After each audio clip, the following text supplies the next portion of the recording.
Welcome to the Reformed Devils. I'm Dr. Owen Anderson, and I'm joined by my friend, Dr. John Barth, and we're professors at Arizona State University.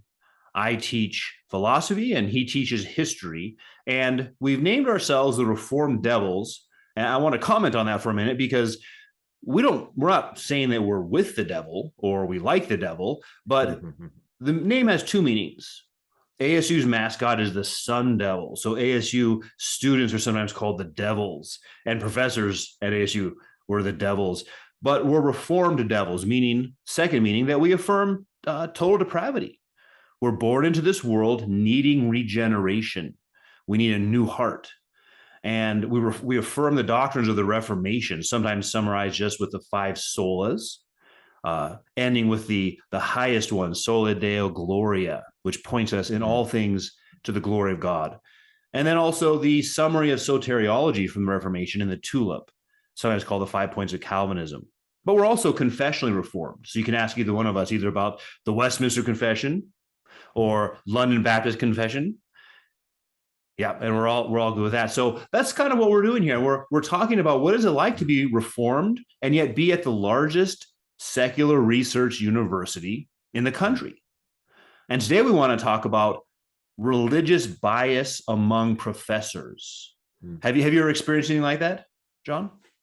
Oh yeah, of course. And to be fair, there are many professors when I was a student who didn't comment on the subject at all. Yeah. But ordinarily, when it was commented upon, the presumption was God doesn't exist, or we can't know God. That's the key.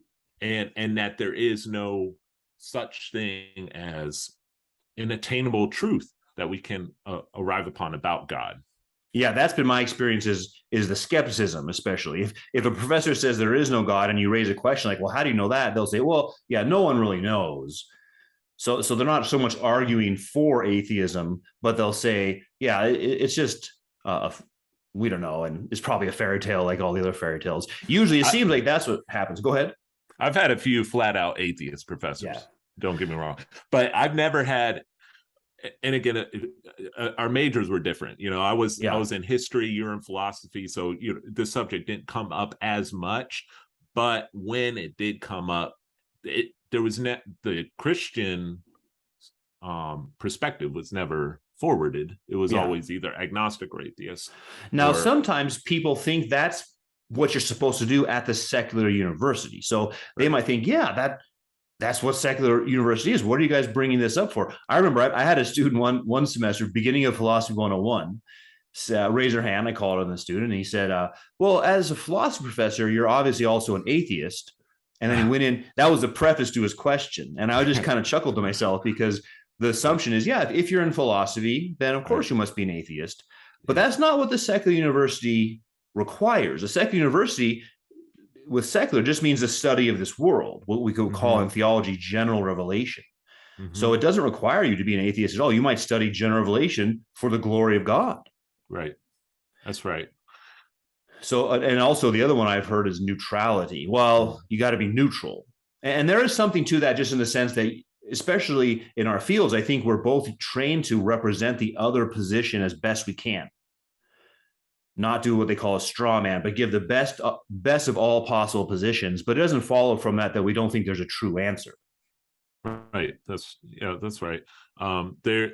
We can touch on this more in a bit, but there is this other, even and they're connected, but this greater presumption that truth doesn't exist, that objective truth that in essence does not truly exist, and that's part of the whole package. That's right. So that's one of the religious or philosophical biases we want to talk about. What's called academic skepticism, and it's interesting to use that term because the academy it's talking about there is the old academy in Athens, which quickly became skeptical. Right. And so that's been kind of the position of intellectuals in the West is once you become an intellectual, you know so much that you know you don't know. Right.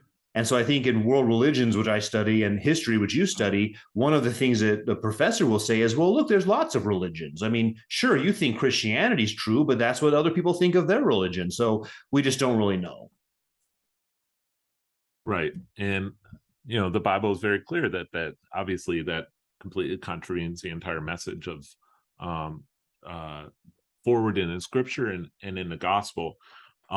It's interesting. There's a fascinating passage in the Gospel of John, chapter 18. You probably know the one I'm talking about, where Jesus is on trial and he has a conversation with Pilate.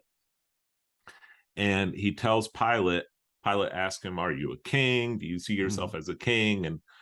And then Christ explains, "For this purpose I was born, and for this purpose I have come into the world to bear witness to what? To the truth.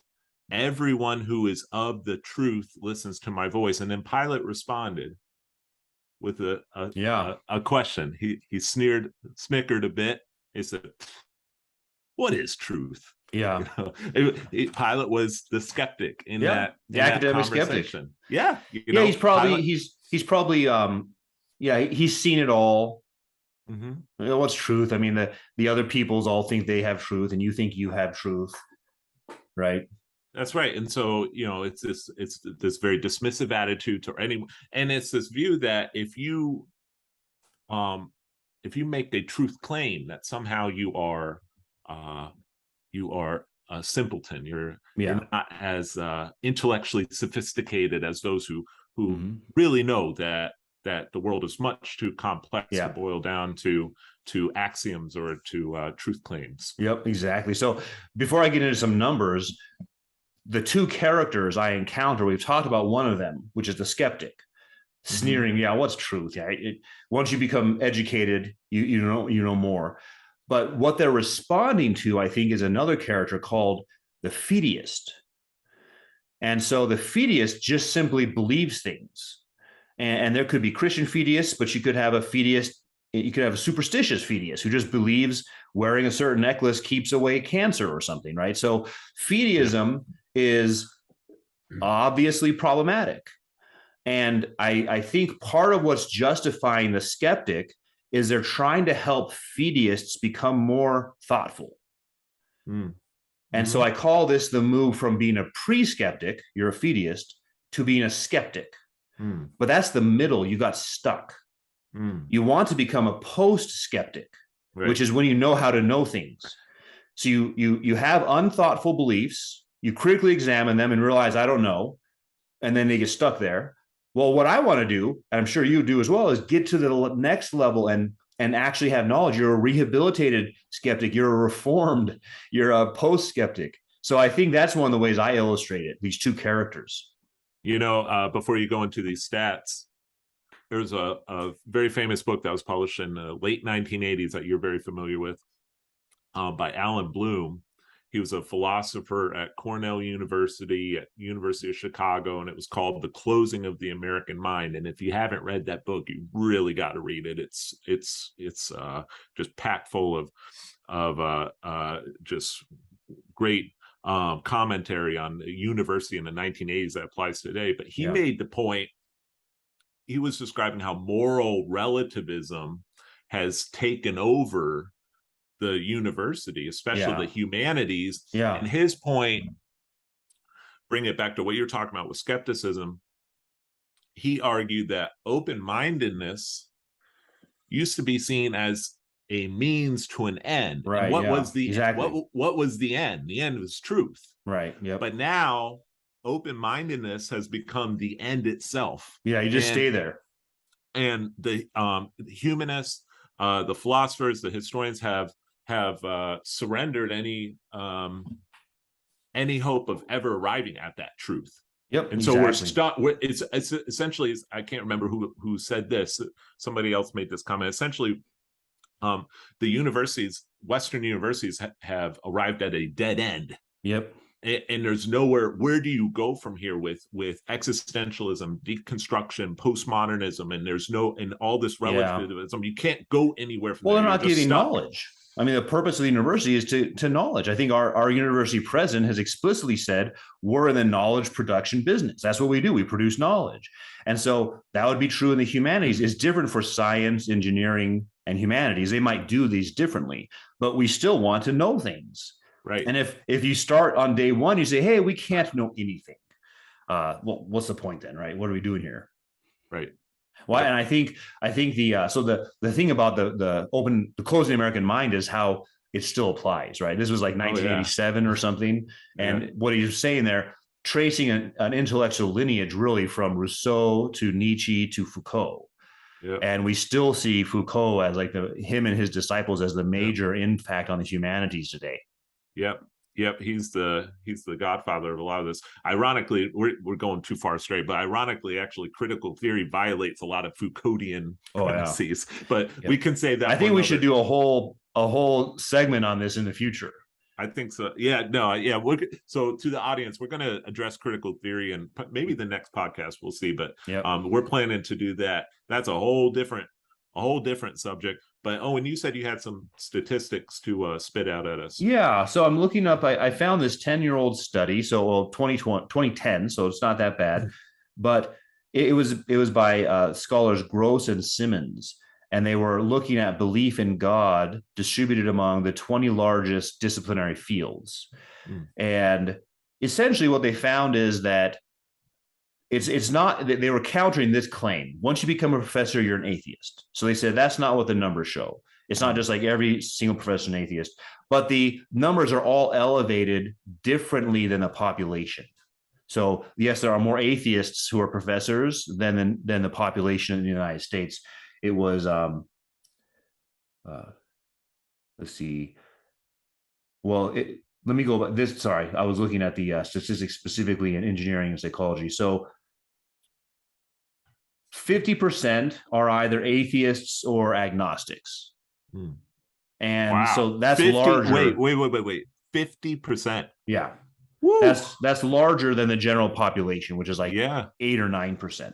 And actually, and there was a survey that came out just recently about the general population, and belief in God among the general population is also going down. But even now, with the decreased numbers, it's still it's close to 80%, I believe, among the general population. 50%, wow. And then they have broken down by discipline. So distributed among the largest disciplines. In terms of atheists, professors of psychology and mechanical engineering led the pack. And that was up there just a little bit above 50. And then biologists were next, and accounting professors next. But then you start to get into interesting numbers where again, we're looking at like 52%, 48%, but the 48% then is do believe in God. So you get almost half there still don't believe in God, or we don't know, or believe in God, or I think so, I just don't know. But for me as a religious studies scholar, that's not that interesting, because God is too empty of a term, right? Yeah. What does this mean? You believe in love, right? Just feelings in the universe, or you believe in Zeus, or what? So then it gets into specifics about religious belief, and that's when you see it's really low. It was like 5% of professors believe the Bible is the Word of God. Wow.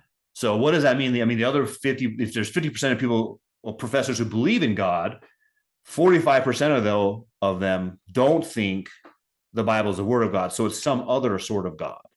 Right. So that's not particularly a good number for religious people who would say, yeah, we're doing really well. We've got a high percentage.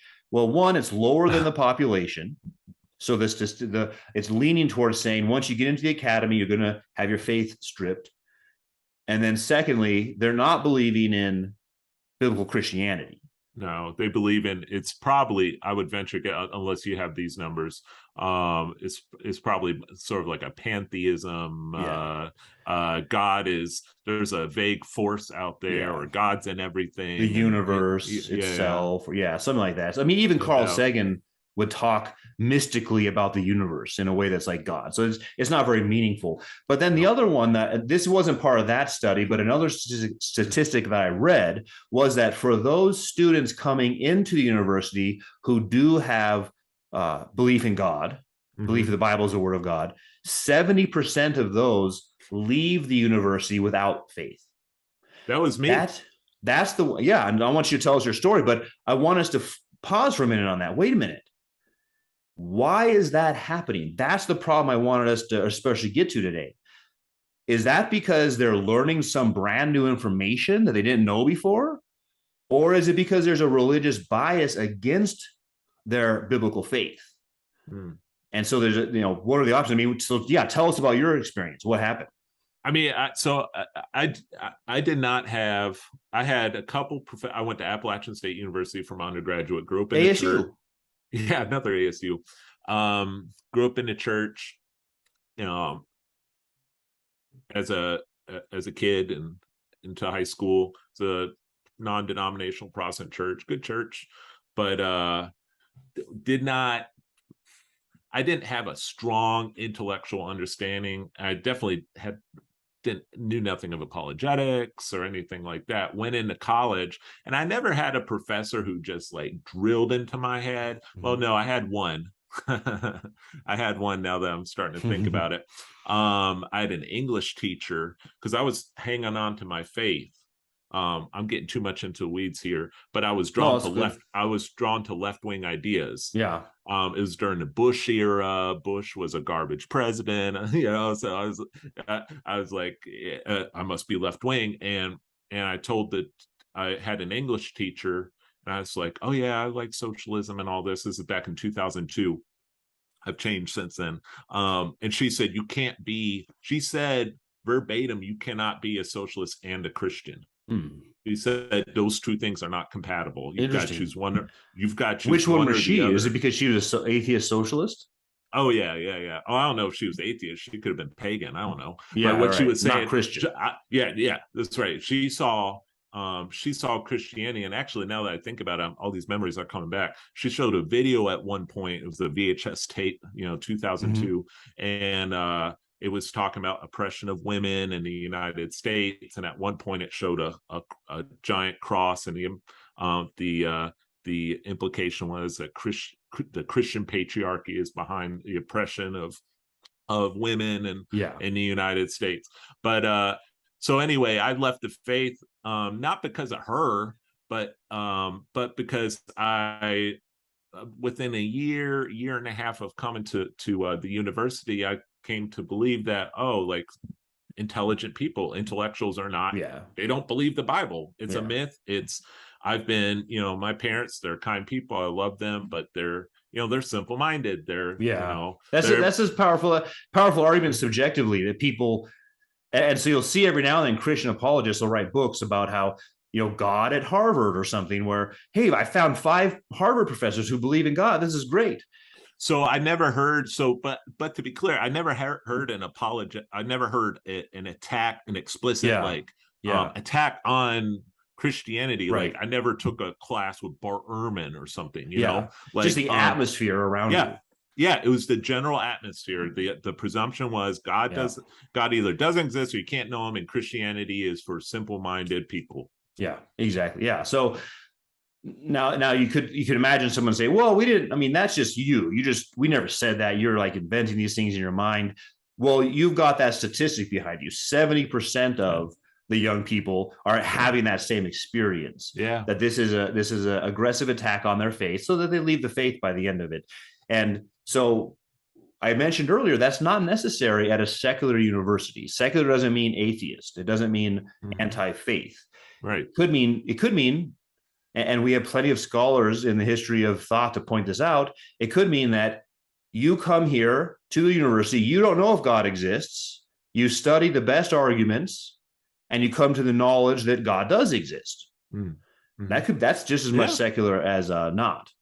Well, that whole concept, correct me if I'm wrong, but that whole concept of secular, I mean, that came out of Aquinas, right? In the scholastics. Yeah. We might want to even question that, but I'm okay in one. I use this other term, general revelation. I'm okay with saying we have a university dedicated to general revelation, and then there's other private universities dedicated to scripture. Right. Yeah. I'm fine with that in one sense. Yeah, totally. But I don't think that this requires us to say that, well, then you're going to go there and you'll lose your faith. Now, unfortunately, I think that so this Phidias student who's coming in and use the word simple minded, which I think is okay because I think that's how the character is named in the Proverbs. The Proverbs has Right. two characters: the fool, who Mm-hmm. says he knows and he doesn't know. I think Yep. he's the skeptic, Yep. and the simple, who doesn't care to know. They haven't searched it out. They don't care. And so the fool preys on the skeptic or the simple, and then Yep. they both become fools. Wow. So that's how Proverbs lays it out. And I don't think it's an accident that the most famous American fictional character worldwide of the last 30 years, his last name is the Simpleton, son of the simple, Homer Simpson. He's the face of American pop culture. Yeah. And that's what he is. He's a simple person. He doesn't care to know. The humor of it is that he works at a nuclear power plant and he doesn't have a college degree or education. He doesn't know what he's doing. And he'd be terrifying if he was real because of that. But a lot of people are very simple. They don't care to have knowledge. And neither does Bart. Yeah. I mean, the whole family, yeah, that's right. So, yeah, the Simpsons, they're all just so. Yeah. So if the fool might try to make a case, the skeptic might try to make a case and say, look, I'm just helping the simple become sophisticated. And I don't want to let them get away with that. Because I think, no, if you really cared about that, you'd end up at that third stage of having knowledge. Yeah. Yeah. And so that's what I would suggest is that the whole purpose of the academy is to get knowledge. Not every discipline is about something like religion or God's existence. So if in economics that stuff doesn't come up, yeah, fine. But there are classes, and there's especially humanities classes, where questions like what is real, what's our purpose in life, how do we lead a good life? Those are the very questions that we're studying. That's right. And we keep going back to Romans 1, that great opening chapter, claiming to be wise, they became what? Fools. They became fools and exchanged the glory of the immortal God for images resembling mortal man and birds and animals and creeping things. I wonder, Owen, we don't have that anymore. We don't have those idols anymore. But I wonder if it still applies, and that the so-called wise, who are in fact fools, are exchanging the glory of the immortal God for their own man-made philosophies, designed in their own image, out of an innate resistance, rebellion against the truth revealed first in nature and then in Scripture of the one true God. Yeah, I think that's right. I mean, I think there's what we could call gross idolatry or physical idolatry, meaning, hey, I've got a statue over there. His name is Zeus. And then there's conceptual idolatry, which it may not manifest in a physical statue, but you have replaced the truth about God with your own, and I like this phrase from Romans, vain imagination.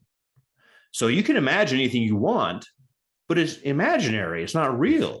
Right. And then in idolatry, you end up thinking your imagination is real. So, I mean, the going cosmology today, or theory of origins, evolution, at least say this maybe we'll do a podcast on that in more depth, but at least say this: the idea that humans came from blind chance and then slow changes to animals is not new to the 19th century and Darwin. This kind of theory has been around in the world from the very beginning, and it's attributing creation to something in the act of creation, to something in the creation. We came from other animals and blind chance, not from God the creator. So I think that's a direct example of what Romans 1 says. Yeah, which is always interesting when they say we came from chance. Chance is not an object. It's not, chance does not have agency. It's just it's a data, it's a numbers thing. Yeah. There is zero chance that a supernatural creator did not exist, because it is logically impossible. We're going way off. Necessary being. Yeah. No, that's right though. No, it is. So to talk about chance, there is no chance. When you look at the arguments, and I agree with the classical arguments in favor of God, the classical apologetic, I think, is right on. That you cannot have, if at any point nothing existed, nothing would exist today. You cannot have the world around us unless there is a self-existent being with creative power. Can't happen. Yeah. Right. Yeah, I agree. So that's a great summary in a nutshell, what you just said. Of we can elaborate on that more. I mean, we'll do that, but minimally, yeah, you can't have an uncaused event, something from nothing. If there's only nothing, there will always be nothing. But you have to give it to some of these philosophers. They will acknowledge, and they do acknowledge the vanity, and you said the imaginary that they have to the imagine. vain imagination. But isn't that what existentialism is all about? How do we orient ourselves in a meaningless, absurd world? Yeah. And how do you make sense of it? You yourself determine meaning. You yourself give determine your own values. Yeah. And what are the number one virtues in this existentialist philosophy? Being authentic. Being yourself, just be yourself. Yep. That's how we got here. That so the motto of French existentialism is existence precedes essence. Yep. So you exist and then you determine your own essence. All of our cultural debates right now about self-identity are that I exist and then I'll determine what kind of nature I am. Yep. And so you could say, so far from being a secular university, actually, and saying this while acknowledging that in the vast majority of classes, these subjects don't come up, but in certain classes they do. Yeah. In a philosophy or in some of the humanities courses, the faith is in moral relativism, in plural, and this pluralism of equality of all values and of all norms, and everything is socially constructed. That itself is a statement of faith, and is a pseudo religion in and of itself. And so when you say the secular university, every instructor in every classroom comes in with a worldview. Mm-hmm. Okay. And it's going to influence how they present the material. Yeah. Well, that's interesting that you said that statement of faith. I like that, because private schools very often do have a statement of faith you have to agree to. And so there's a kind of unwritten statement of faith in the humanities where you'll be viewed as very odd if you don't hold to moral relativism and the other things you listed. So that is interesting. You could almost maybe write up the statement of faith, the secular or the postmodern statement of faith, the existential statement of faith. Yep. And students are in certain fields, especially are exposed to that on a day-to-day basis in the university. So of course it's going to have an impact. Yeah. Well, that's one thing. One thing I was thinking about though too is that just now is that the classes that don't have direct, relationship to bringing up God or meaning in life. And I mentioned economics because I know that's your area. But what often happens is little statements are made. So a professor might be, let's say they're teaching just cell biology, nothing to do with origins. Right.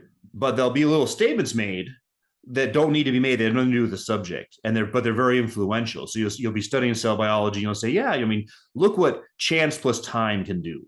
Right. And say, well, that has nothing to do with the subject right now. Or look at what, people used to think God made this, but look at what we know now.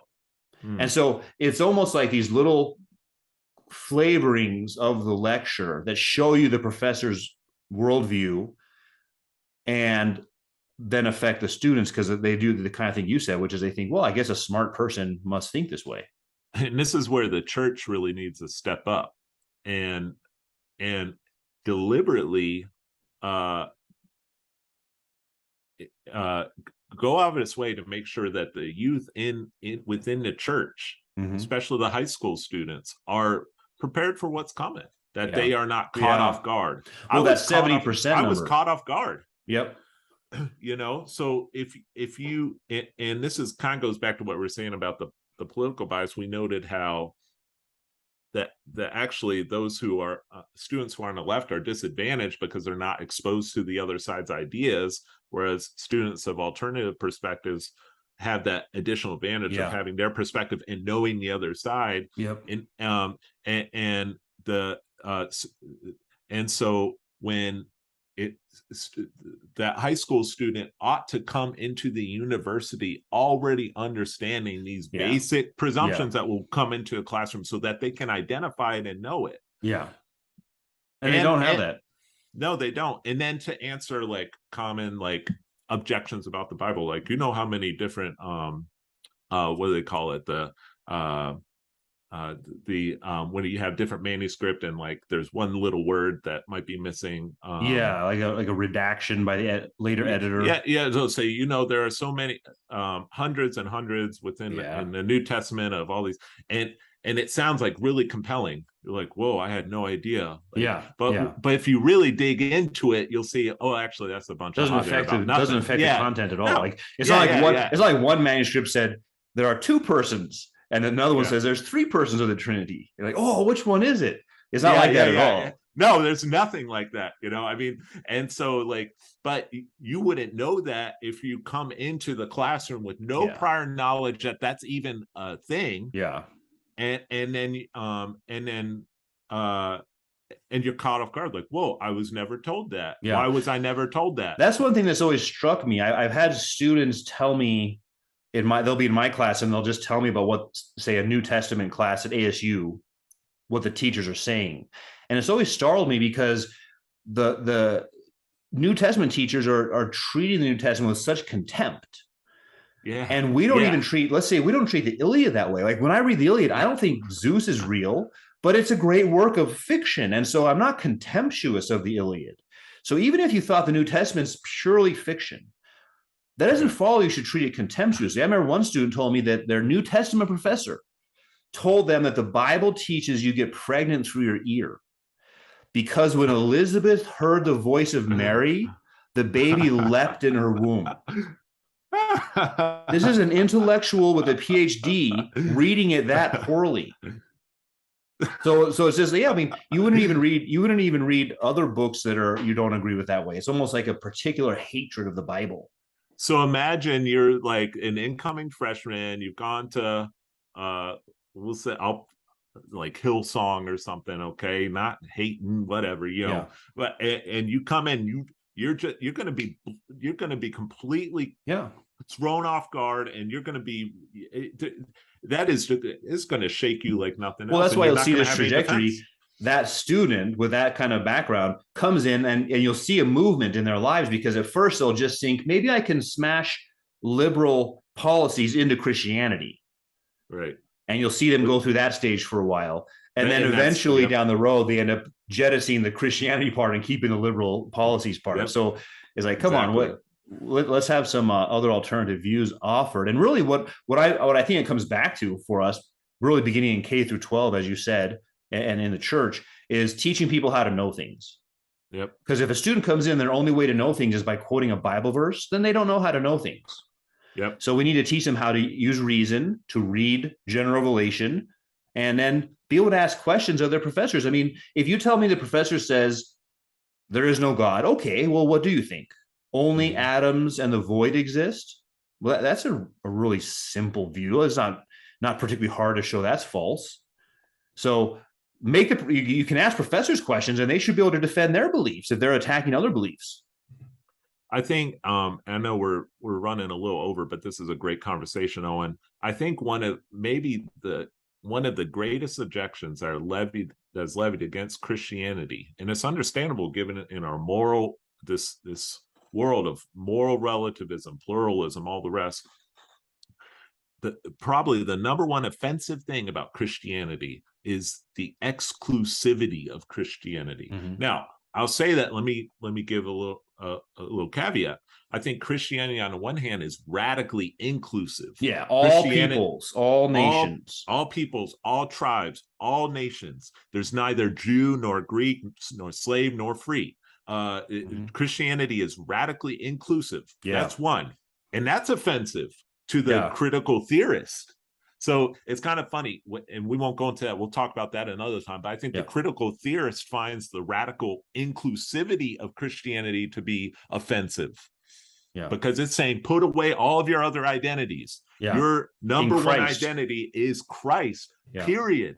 And that's not to say you don't have other identities, Yeah. but they are to be they are subservient to your identity in Christ. Yep. And that is offensive to the critical theorists. So on the one hand, it's radically inclusive, but it's also radically exclusive. What did Jesus say? Jesus said, I am the way, the truth, and the life. Not I am a way, not I am a truth, not I am the way, I am the truth. No one comes to the Father except through me. That is so offensive to this postmodern age. They can't handle that. They can't handle either side of it. They hear words like that and their heads start exploding because it contradicts all their core value system, their core belief system. And so one more verse for you. Acts 4 verse 12. There is salvation in no one else, for there is no other name under heaven given among men by which we must be saved.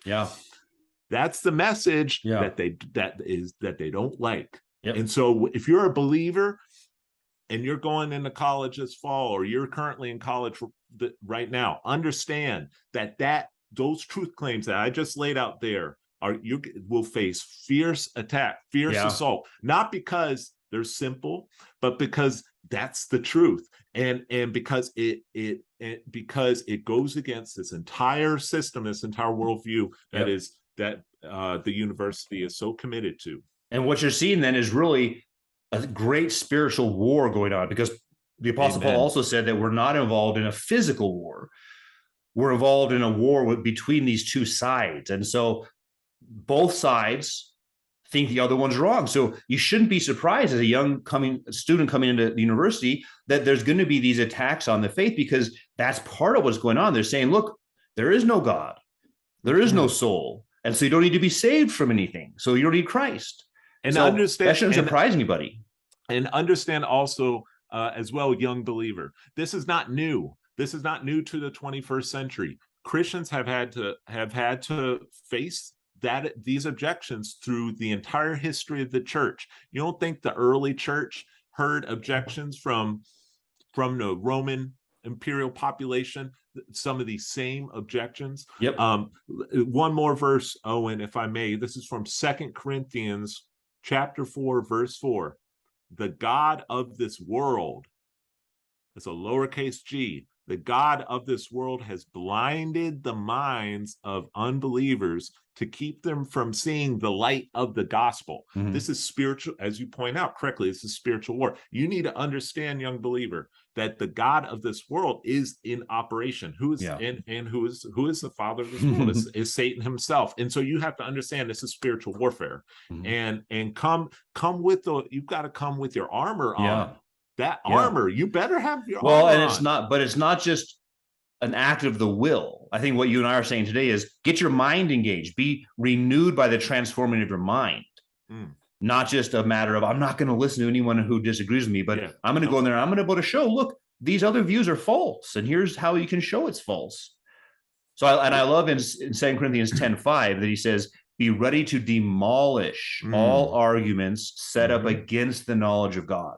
Yeah, he doesn't say be ready to plug your ears. Yeah, right. You're ready to demolish them. Right. So you show these, and then in 1 Corinthians, the wisdom of this world became foolishness. By the wisdom of this world, they didn't even know God, which is clear to everyone. So that's great. That's a great admonition and encouragement.